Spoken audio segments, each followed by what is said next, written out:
She was still catching her breath. 22 hours of labor. 22 hours of every kind of pain a human body can produce.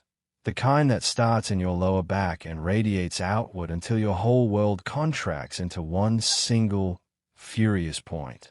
And then, just past 11:47 on a Tuesday night in late October, it was over. The baby cried. It was the most beautiful sound Danielle Moore had ever heard in her 26 years of life. A sharp, indignant wail, as if the baby had strong opinions about being brought into the world at this hour, in this hospital, in this particular city. Danielle laughed. She actually laughed, even though her whole body ached and the fluorescent lights of Mercy General Hospital were too bright and the room smelled of antiseptic and exhaustion. She was a mother now. Her daughter, and she had always known it would be a girl, even before the ultrasound confirmed it, was placed on her chest for exactly 43 seconds. She counted. Later, she would count those seconds over and over in the weeks that followed, holding onto them the way a drowning person holds onto a piece of driftwood. 43 seconds of warm, squirming, perfect weight against her skin. 43 seconds of her daughter's face, scrunched and red and impossibly small, pressed against her heartbeat. Her name was going to be Amora. It meant grace. It meant eternal. It meant everything. Then the nurse said they needed to take Amora for routine newborn assessments. Wait. APGAR scores. The standard stuff, she said with a smile. Won't be more than an hour. Danielle nodded. She was exhausted. She trusted them. She had no reason not to. That was the last time she would hold her daughter for a very long time. And by the end of that night, she would be standing inside the hospital morgue, staring at something no mother should ever see. Let's go back a little. Let's understand who Danielle Moore was before that night, because the people who tried to dismiss her, and there would be many, counted on the world not knowing. Danielle grew up in the south side of Chicago, raised by her grandmother after her mother left when she was 7. She was the kind of person who remembered birthdays without reminders, who showed up when people called, who worked 2 jobs for 3 years to put herself through nursing school. Yes, nursing school, before a knee injury derailed that plan and she shifted into medical administration instead. She knew hospitals. She understood how they worked, how the paperwork flowed, what the protocols were. She was careful. She was observant. She was not, by any measure, a woman who panicked easily. She was also 8 months into a pregnancy she had navigated entirely alone. The father, a man she had dated for 2 years, disappeared 6 weeks after she told him about the baby. Packed a bag one weekend and simply didn't come back. His phone went to voicemail. His apartment was cleared out. He was just gone. As if Danielle and the child growing inside her were a problem he had simply decided not to engage with. So she did it alone. Prenatal appointments, alone. Childbirth classes, alone. She painted the nursery herself, staying up past midnight with her bad knee aching, rolling pale yellow paint onto the walls because yellow was neutral and warm and she had read somewhere that babies responded to warm colors. She had a plan. She always had a plan. What she did not have, what she could not have planned for, was what happened at Mercy General Hospital on the night of October 14th. Mercy General was a large urban hospital in a mid-sized Midwestern city. On the night in question, the maternity ward was understaffed, 3 nurses covering a floor that should have had 6. It was a Tuesday, deep into a budget cycle that had gutted overtime approvals. The hospital administrator would later describe this as a regrettable but temporary resource constraint. The nurses who were there that night would describe it differently. They were drowning. Danielle had been assigned to room 14, a standard postpartum recovery room with a single window facing the parking garage. The room had a reclining chair, a mounted television playing a home shopping network on low volume, and a bassinet beside the bed that was, when she returned to full consciousness after delivery, conspicuously empty. 1 hour, the nurse had said. At the 90-minute mark, Danielle pressed the call button. Nobody came for 11 minutes, and that 11-minute silence was the beginning of everything. When the nurse finally appeared, a young woman named Brianna, barely out of nursing school by the look of her, Danielle asked, simply, where her baby was. Brianna smiled. Still in assessment, she said. Shouldn't be much longer. But there was something in the smile. A tightness around the eyes. A micro pause before she answered that was just a half-second too long. Danielle noticed. She filed it away. Another 30 minutes passed. The Home Shopping Network transitioned to an infomercial about a knife set. Danielle stared at the empty bassinet. She pressed the call button again. This time it was a different nurse. Older, heavier, with reading glasses pushed up on her forehead. Her name tag said Carol. She seemed harried. She seemed like someone who had been on her feet for 11 hours and had 4 more to go. Danielle asked again, "Where's my baby?" Carol said she would check. She left. She did not come back. 20 minutes later, Danielle got out of bed. This was not a small thing. She had just delivered a baby after 22 hours of labor. Her body felt like it had been turned inside out and reassembled by someone working from an incomplete set of instructions. Every step hurt, but she put on the non-slip socks they'd given her, steadied herself on the bed rail, and walked to the door of room 14. The hallway was busy. Carts being pushed. Monitors beeping in other rooms. A phone ringing somewhere and not being answered. The particular controlled chaos of an understaffed hospital floor at midnight. She stopped a passing nurse. Not Brianna. Not Carol. Someone she hadn't seen before. And asked where the newborn assessment room was. The nurse pointed left and kept walking. Danielle walked left. The newborn assessment room was a small, brightly lit space with an observation window. She could see 2 babies inside. Neither of them was Amora.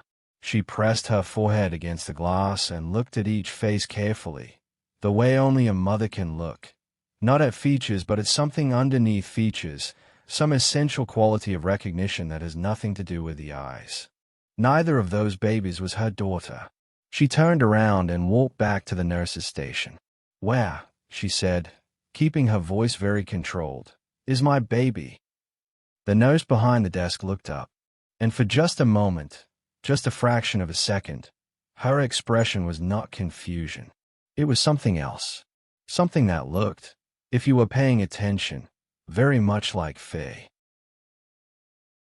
What happened over the next 40 minutes was, by any rational measure, extraordinary. Danielle Moore asked 6 different members of the nursing staff where her baby was. She received 6 different answers. The first nurse said Amora was still in assessment. The second said she had been moved to the level 2 nursery for observation, a precautionary measure, nothing to worry about. The third said she wasn't sure and would find out. The fourth, a male nurse named David who seemed genuinely confused, said he hadn't heard anything about a baby being moved and would check the system. When David came back 4 minutes later, his face had changed. He said the records for Amora Mall were temporarily inaccessible due to a system update. A system update. At midnight. On a Tuesday. The 5th nurse Danielle asked was Brianna again. When she saw Danielle approaching, she actually turned and walked in the other direction. Danielle called her name. Brianna stopped, turned slowly, and said that Dr. Hessler, the senior attending physician who had overseen the delivery, had been paged and would come speak with her directly. The 6th person Danielle spoke to was a security guard named Marcus who had been called to the nurse's station and who very politely but very firmly suggested that she return to her room and rest while the staff sorted things out. Danielle looked at Marcus for a long moment. "My baby," she said quietly, "is missing. I would like to know where she is. I will not be going back to my room." Marcus, to his credit, did not try to force the issue. He stepped aside. That was when Dr. Hessler appeared. He was in his mid-50s, silver-haired, with the particular bearing of a man who had been the most important person in every room he entered for the past 30 years. He walked with authority. He spoke with authority. And when he told Danielle that she needed to sit down because there had been complications, he said it in the tone of a man who expected to be believed without question. Danielle sat down, because her legs were shaking. But she did not stop paying attention. "What kind of complications?" she said. Your baby experienced some distress after delivery, Dr. Hessler said. We're doing everything we can. I'll have more information for you shortly. What kind of distress? Where is she? Can I see her? I understand you're anxious. That's completely natural. But right now the best thing you can do is rest and let us work. He patted her shoulder. He turned and walked away. He had not answered a single one of her questions. And Danielle Moore, sitting alone in that plastic chair in the hallway of Mercer General Hospital, realized with the clarity that only pure terror can produce that something was very, very wrong. She was a medical administrator. She knew the language. She knew the evasions. She knew exactly what it sounded like when a hospital was managing a situation rather than treating a patient. And then, beneath the terror, something else rose up in her. Something harder. Something that had been forged over 26 years of being underestimated and overlooked and patted on the shoulder and told to wait. She was done waiting. She went back to her room and she did something that would later prove crucial. She called her cousin, Latrice, who lived 40 minutes away and who answered on the second ring despite it being past midnight. Because Latrice was that kind of person. Danielle told her, in a flat and careful voice, everything that had happened. She told her the time of birth. She told her Amora's name. She told her Dr. Hessler's name. Write all of this down, Danielle told her. Right now. Timestamp it. Don't erase anything.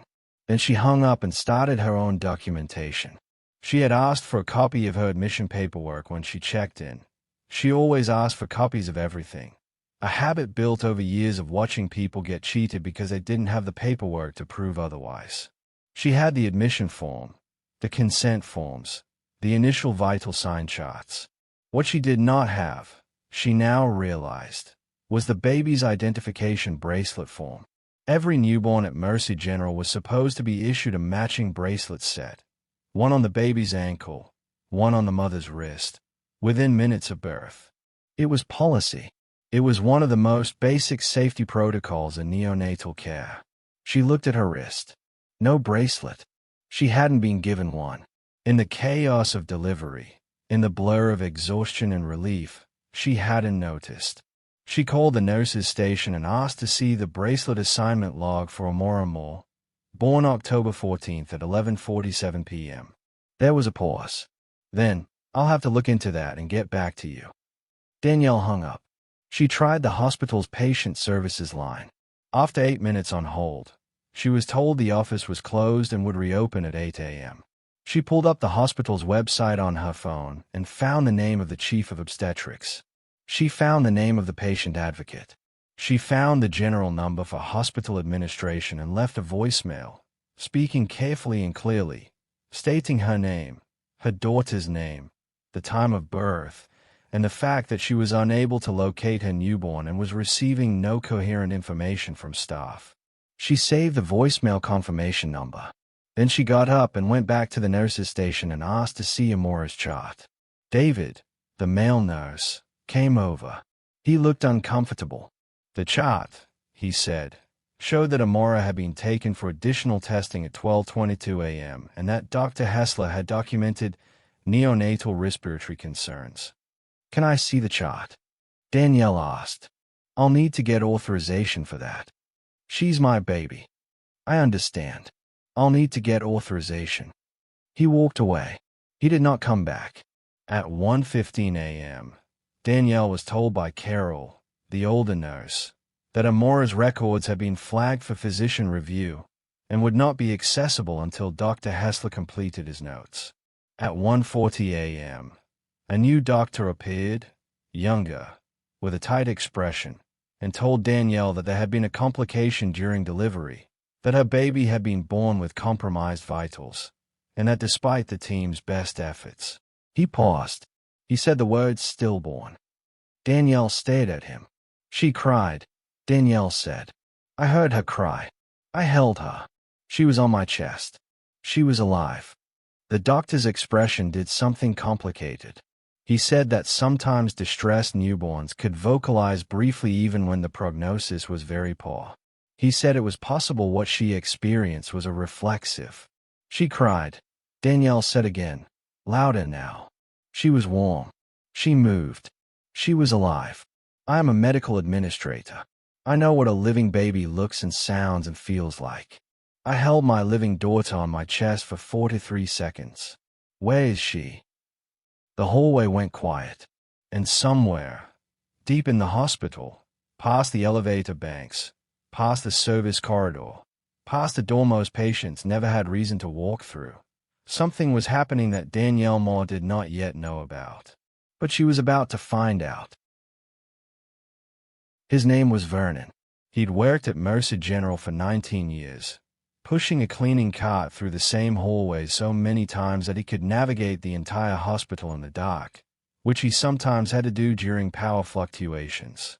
He was 61 years old. He had a daughter Danielle's age.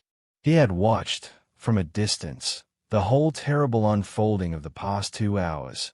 The nurses' shifting stories, the doctor's careful non-answers, the young woman in the hospital gown who refused to sit down and be quiet. He wasn't supposed to say anything. He knew that.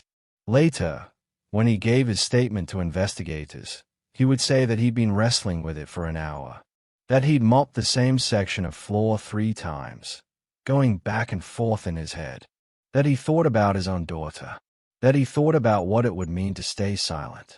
He waited until there was a gap in the nurses' activity, a moment when the station was briefly empty and Danielle was standing alone in the hallway, staring at the elevator doors with a 1,000-yard look of someone running out of options.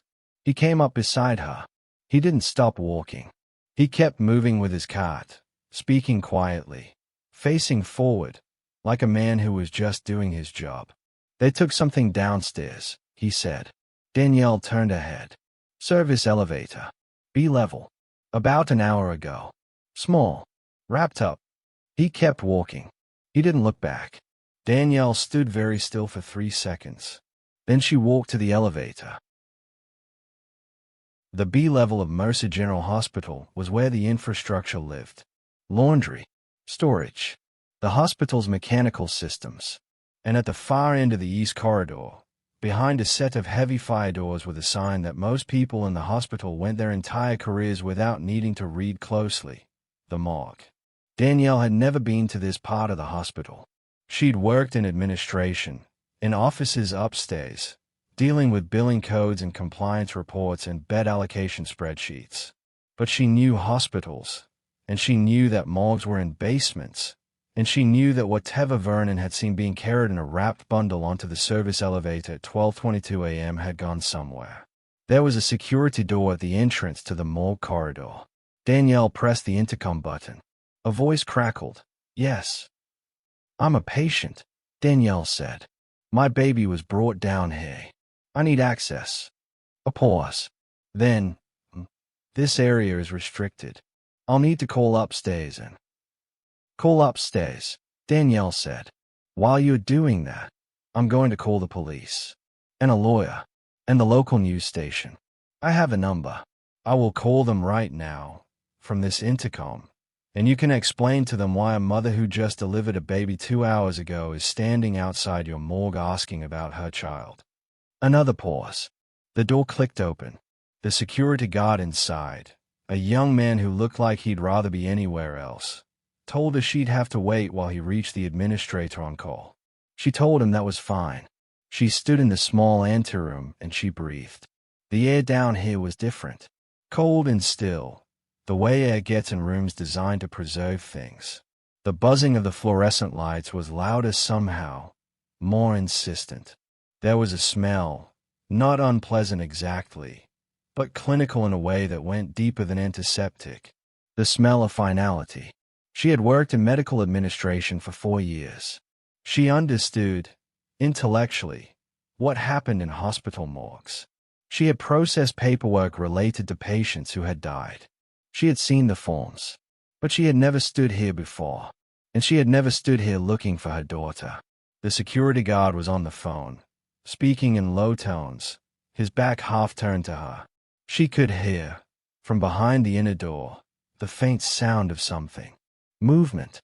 The clink of metal against metal. Someone was in there. She looked at the inner door. It was not fully latched. She looked at the security guard. She looked at the door.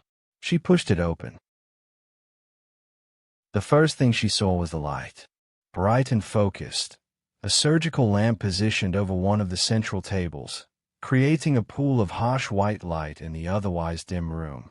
The second thing she saw was Dr. Hessler. He was standing at the table, wearing a gown and gloves. He was not supposed to be here. The morgue was managed by the pathology department. Attending physicians from the maternity ward had no routine reason to be in this space.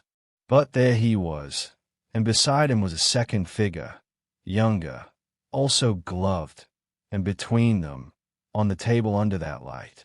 Danielle stopped. The thing on the table was small. It was wrapped in a hospital blanket, pale green, the same pale green as the blanket they put Amora in when they first handed her over for assessment. The blanket was partially moved aside. Dr. Hessler turned and saw her. In the fraction of a second before his face rearranged itself into something professional and controlled, Danielle saw his expression. She would describe it later, in interviews, in court documents, in the testimony that would eventually help bring down not just one man but an entire network. She saw, in that fraction of a second, something that looked like being caught. "Ms. Moore," he said, "you shouldn't be down here." She didn't answer him. She was looking at the table. She was looking at the bracelet. Because there, on the tiny ankle of the tiny child on the table, was a hospital bracelet. And even from across the room, even in that terrible light, she could read the name on it. Moore, Amora. DOB 10/14. 11:47 p.m. She crossed the room in 3 steps. The baby was not moving. But the baby was warm.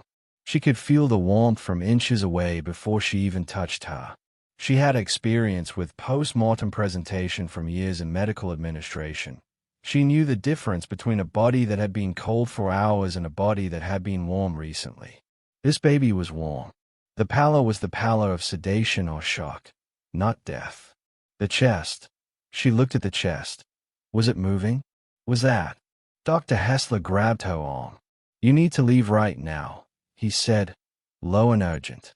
"You need to calm down and leave right now, and we can discuss this upstairs like." She screamed. She screamed with everything she had. Every hour of labor, every unanswered question, every patronizing instruction to rest, every moment of being told she was confused or anxious or irrational. She put all of it into that scream, and it tore through the cold, still air of that basement room like something that had been held underwater for too long, finally breaking the surface. The security guard burst through the door. Danielle was trying to reach her daughter. Dr. Hessler was restraining her arm. The other figure backed away from the table. There was equipment nearby, a tray of instruments, and it hadn't been used yet. Whatever was about to happen in this room had not yet happened. Not yet.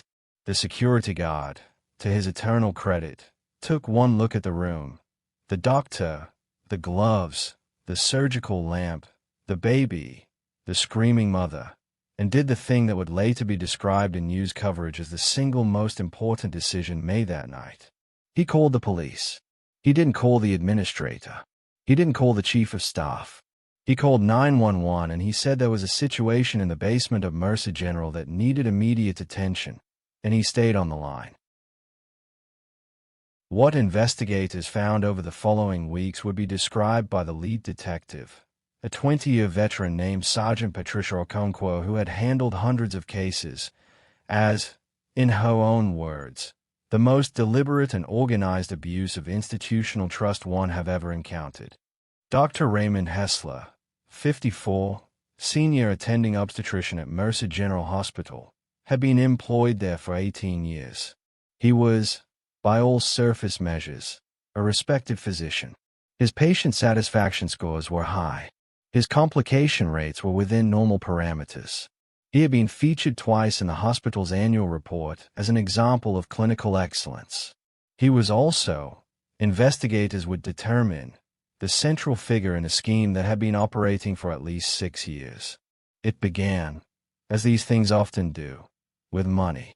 There is, In certain dark corners of the medical black market, a demand for human biological material, neonatal tissue, in particular, has applications that certain unscrupulous research facilities and pharmaceutical intermediaries are willing to pay extraordinary sums to obtain without the oversight that legitimate procurement requires.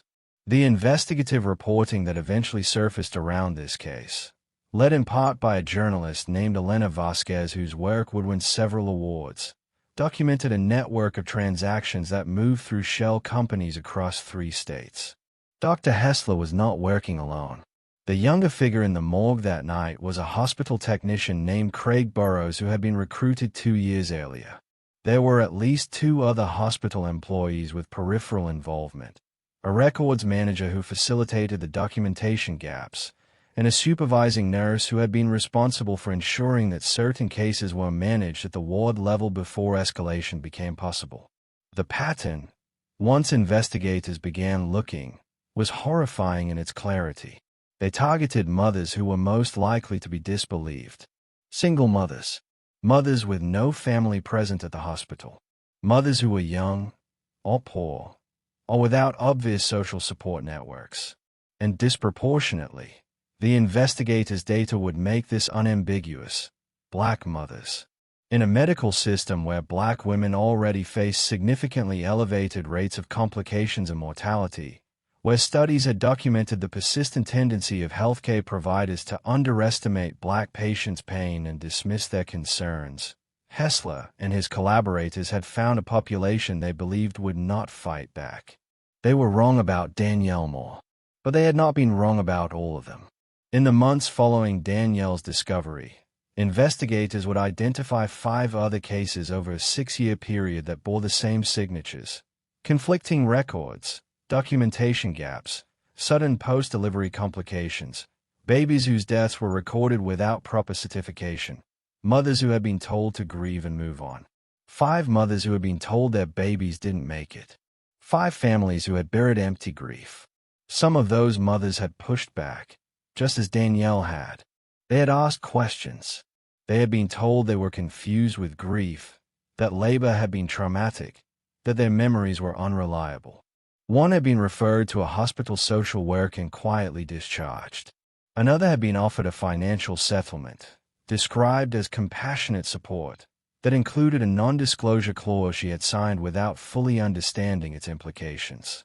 The system, it turned out, had been protecting itself for a long time. This wasn't a mistake. It wasn't negligence. It was a system, built deliberately, operated systematically, sustained by the institutional silence of people who knew or suspected and said nothing. But we need to go back to the morgue, because the story does not end in darkness. When the police arrived at Mercer General Hospital at 2:34 a.m. on October 15th, they found Danielle Moore sitting on the floor of the morgue anteroom, holding her daughter. Amora had been sedated.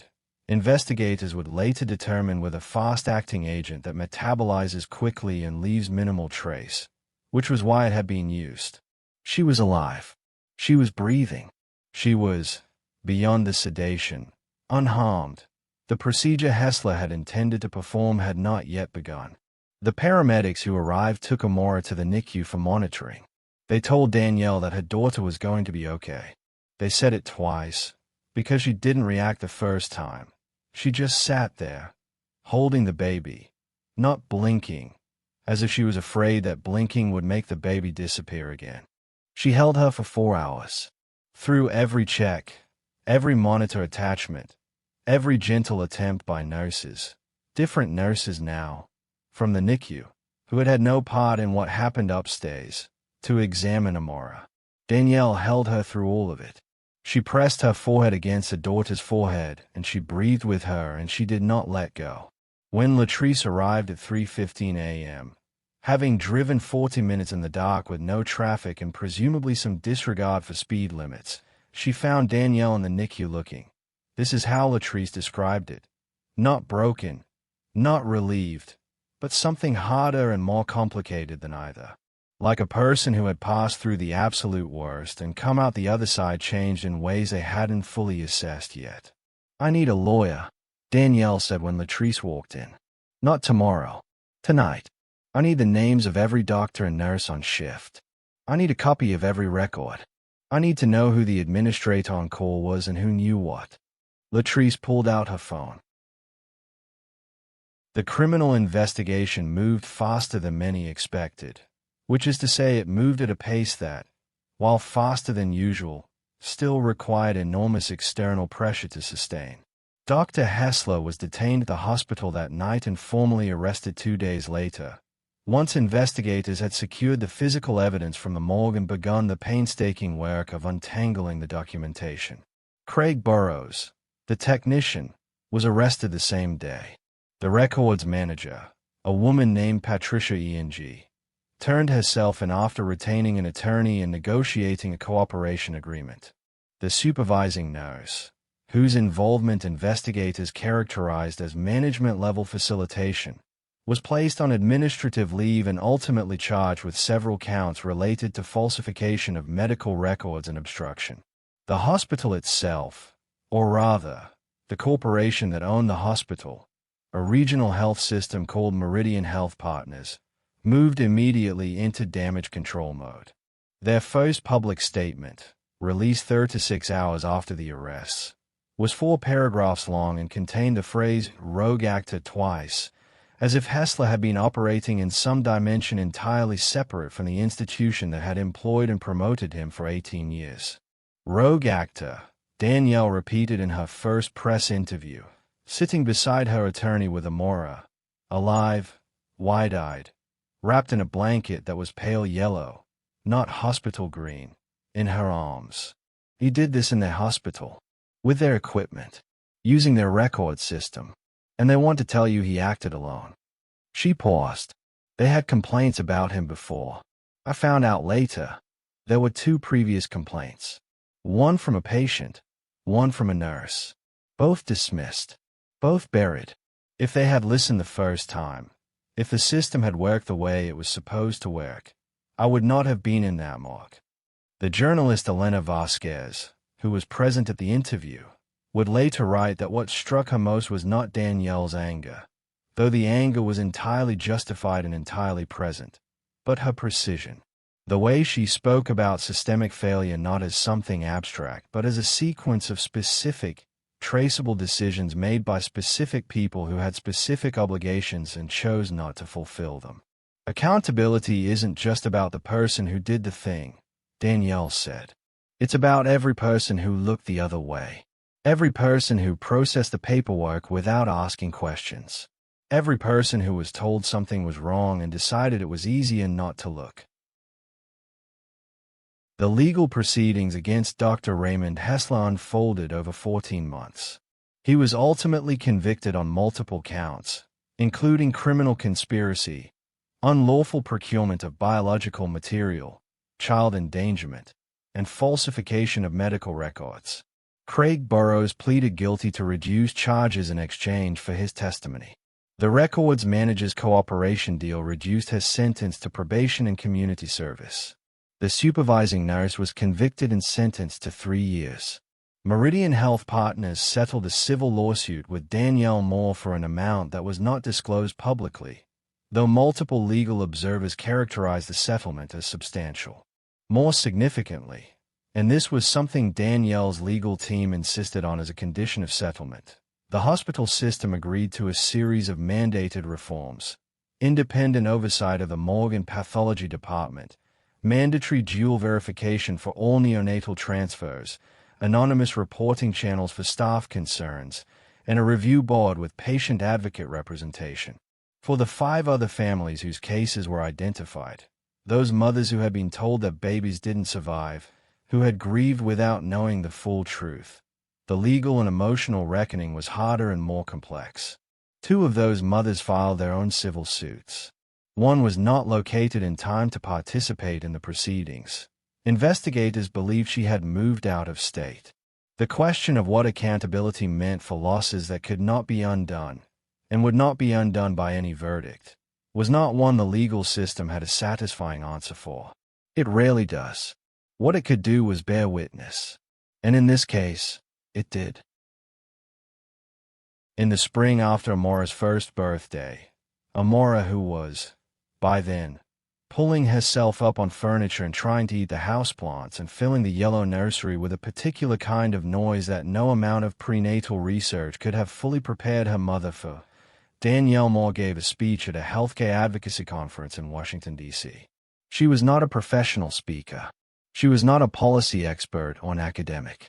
She was a 27-year-old woman who had worked in medical administration, who had delivered a baby alone, who had been told a child was dead and had refused to accept it. She stood at the podium and she looked out at the audience: physicians, administrators, advocates, researchers, policymakers, and she said this: "I want to tell you something about what it means to not be believed. Not just in a hospital, but in general. When you are a black woman in America, you spend a significant portion of your life calibrating how you present your concerns so that they will be taken seriously. You learn to make your distress palatable. You learn to remove the emotional content because you've been told, repeatedly, implicitly and explicitly, that your emotional content makes your concerns easier to dismiss. You become precise. You become documented. You become your own best lawyer, your own best witness, because experience has taught you that you will need to be." She paused. "That is not strength. I want to be clear about that. People keep calling me strong. What I am is someone who had to be strong because the alternative was losing my daughter. Being forced to develop resilience in the face of a system that is failing you is not the same as being celebrated. The strength is real, but so is what made it necessary." She looked down at her notes, then back up. "They thought I wouldn't ask questions. They thought I wouldn't fight. They chose me, I believe, because they thought I was someone who would be told to grieve and would grieve quietly and would go away. I want you to understand. This is not an isolated incident. This is not one bad doctor. This is what happens when a system is allowed to operate without accountability, when complaints are buried, when the people most at risk of harm are also the people least likely to be heard when they raise concerns. My daughter's name is Amora. It means grace. It means eternal. She is alive because I refuse to sit down. I am asking you, everyone in this room with any power to change any part of this system, to refuse to sit down too." Amora Moore turned 2 in October. Her mother baked a cake, lemon, because Danielle had developed a powerful craving for lemon during pregnancy and had never really stopped, and put 2 candles on it and invited everyone who had helped. Latrice, who had driven through the dark. Vernon, the janitor, who had kept moving with his cart. The security guard from the morgue anteroom, whose name was Tyrese and who had attended the trial and cried when the verdict came in. Sergeant Okonkwo, who had worked the case and who had a professional demeanor that cracked slightly when she held Amora and said she was glad. Elena Vasquez, the journalist, was not invited to the party, but she and Danielle had a long phone call that week. And Danielle told her something off the record that Vasquez asked if she could share, and Danielle said yes. She said, "Some nights she still woke up and stood in the doorway of the yellow nursery and watched Amora sleep. Listened to her breathe. Let herself feel the full weight of the alternative. What might have happened, what she had prevented, what those other mothers had not been able to prevent. And then she went back to bed. Because Amora was there. Because the nursery was yellow. Because tomorrow morning there would be breakfast to make and a toddler who was trying to eat the houseplants in a world that needed fixing and a fight that wasn't finished. Because grace doesn't mean the absence of struggle. It means moving through it. Because eternal doesn't mean untouched. It means it continues. Amora. It means grace. It means eternal. And she is alive." Every year in the United States, thousands of maternal and infant complications occur that medical researchers acknowledge are partially attributable to systemic disparities in care, disparities that fall disproportionately along lines of race and income. Black women are 3 to 4 times more likely than white women to die from pregnancy-related causes. Studies have documented consistent patterns of undertreated pain, dismissed concerns, and inadequate follow-up in Black maternal patients. These are not controversial findings. They are documented in peer-reviewed literature and acknowledged by major medical institutions. They are the water in which cases like Danielle's are able to exist. The story of what happened at Merced General Hospital is extreme. The criminal conduct of Dr. Hessler and his collaborators represents a deliberate malevolence that sits at the outer edge of what most of us can imagine. But it did not emerge from nothing. It emerged from a context, an institutional culture, a pattern of dismissed complaints, a reliable supply of patients whose concerns had been conditioned out of them, that the hospital system did not create out of nothing either. Accountability begins with the individuals who commit harm. It does not end there. After the trial, Danielle Moore continued her advocacy work. She partnered with several maternal health organizations and helped develop a Know Your Rights resource specifically for patients in maternity wards, practical information about documentation, patient advocates, the right to copies of your records, what to do when you feel you are not being heard. She spoke at hospitals, at medical schools, at policy conferences. She made herself, as she put it, inconveniently present in rooms where decisions get made. Vernon, the janitor, retired from Merced General 2 years after the trial. At his retirement party, attended by a surprising number of people, because 19 years in a hospital building means knowing more people than you realize, Danielle showed up with Amora, who was 3 by then and had strong opinions about balloons. Vernon held her for a while and said she had her mother's eyes. Danielle said that was a very good thing to have. Imagine being told your baby never existed. When you held her just hours before. When you felt her warmth, heard her voice, counted the seconds of her breath against your skin. Imagine being handed a narrative of loss and told to sign at the bottom. Now imagine refusing. Now imagine what it costs. The energy, the terror, the relentless self-advocacy required to refuse. And then ask yourself, how many people, without Danielle's particular combination of knowledge and determination and sheer will, would have been unable to refuse? How many already have not been able to? The question isn't just what you would have done in her situation. The question is, what systems are we building or allowing to persist that put people in that situation in the first place? What would you have done? What would you do now? And who, in your corner of the world, might be standing in a hallway at midnight, asking a question that nobody is answering, needing someone to listen? What would you have done? Should hospitals be held criminally responsible? Subscribe for more true stories that demand justice.